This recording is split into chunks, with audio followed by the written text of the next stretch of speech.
12 মে NBR বিলুপ্তি ও রাজস্ব খাতকে দুই ভাগে বিভক্ত করে অধ্যাদেশ জারি করে সরকার। এরপর ওই অধ্যাদেশ বাতিলের দাবি করে 13 মে আন্দোলন কর্মসূচি ঘোষণা করে এনবিআরের বিভিন্ন পর্যায়ের কর্মকর্তা কর্মচারীরা। সেই আন্দোলনের 3 দিনের কলম বিরতি শেষ হয়েছে 17 মে শনিবার। কিন্তু দাবি আদায় না হওয়ায় নতুন করে কর্মসূচি ঘোষণা করেছে এনবিআর সংস্কার ঐক্য পরিষদ। আমাদের পরবর্তী কর্মসূচি হলো আগামীকাল 18/5/2025 রবিবার সকাল 9টা থেকে দুপুর 3টা পর্যন্ত 6 ঘন্টা কলম বিরতি চলবে।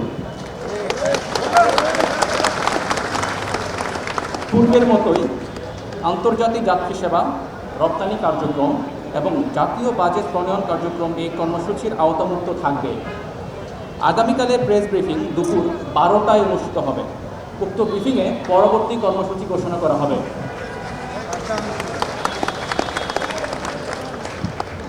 সবশেষে বলতে চাই, সরকারের সাথে আলোচনা করে আমরা এই অচলাবস্থা নিরসন চাই। আমরা আশা করছি মাননীয় প্রধান উপদেষ্টা সানুগ্রহ নির্দেশনায় সরকার আমাদের সাথে আলোচনার জন্য বসবেন এবং কোনো মিডিয়া মারফত আমরা আলোচনার খবর পাব। আমরা দ্ব্যর্থহীন কণ্ঠে বলতে চাই, আলোচনার দরজা আমাদের পক্ষ থেকে সবসময় খোলা ছিল, আছে এবং থাকবে।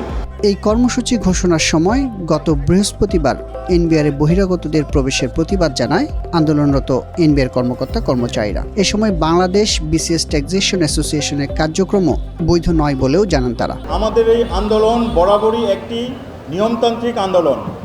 গতকাল কতিপয় বহিরাগত অনুপ্রবেশ করানোর মাধ্যমে আমাদের আন্দোলনে বিশৃঙ্খলা সৃষ্টির অপচেষ্টাকে আমরা তীব্র নিন্দা জানাই। আপনারা জানেন, সাধারণ সদস্যগণের মতামতের ভিত্তিতে বিসিএস ট্যাক্সেশন অ্যাসোসিয়েশনের অনির্বাচিত নির্বাহী কমিটিকে অবৈধ ও বিলুপ্ত ঘোষণা করা হয়েছে।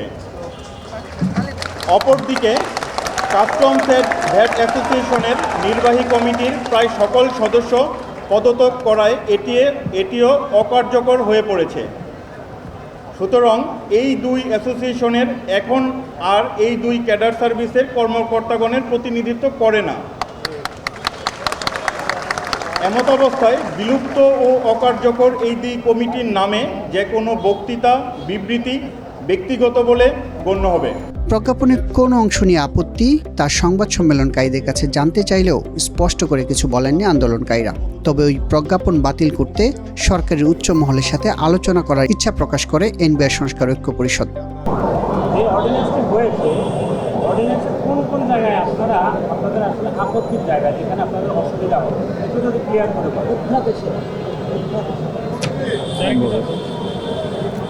তো আমরা আসলে এই যে বর্তমান যেই সবার কাঙ্ক্ষিত সরকার, যে আমাদের সহস্র প্রাণের বিনিময়ে যে সরকার এসেছে, এই সরকারের রূপরেখার সাথে আমরা পুরোপুরি একমত এবং সংস্কার আমরা চাই সম্পূর্ণভাবে। তো আপনারা জানেন যে জাতীয় রাজস্ব বোর্ড সংস্কারের লক্ষ্যে একটি পরামর্শ কমিটি গঠন করে দেওয়া হয়েছিল।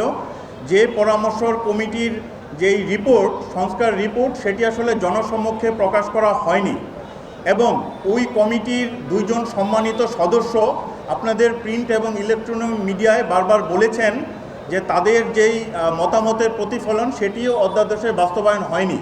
সুতরাং বৃহত্তর স্বার্থে, দেশের ইকোনমির বৃহত্তর স্বার্থে আমরা আসলে চাই যে সকল অংশীজনদের সাথে মতামতের প্রেক্ষিতে, যেমন ব্যবসায়ী সমাজ, সুশীল সমাজ, প্রিন্ট অ্যান্ড মিডিয়ার ভাইয়েরা সবার সাথে আলোচনার প্রেক্ষিতে একটি টিকসই এবং সমৃদ্ধশালী একটি সংস্কার করা হোক, যার প্রেক্ষিতে আমরা যেই অধ্যাদেশ জারি হয়েছে সেটার পুরোপুরি বাতিল চাই।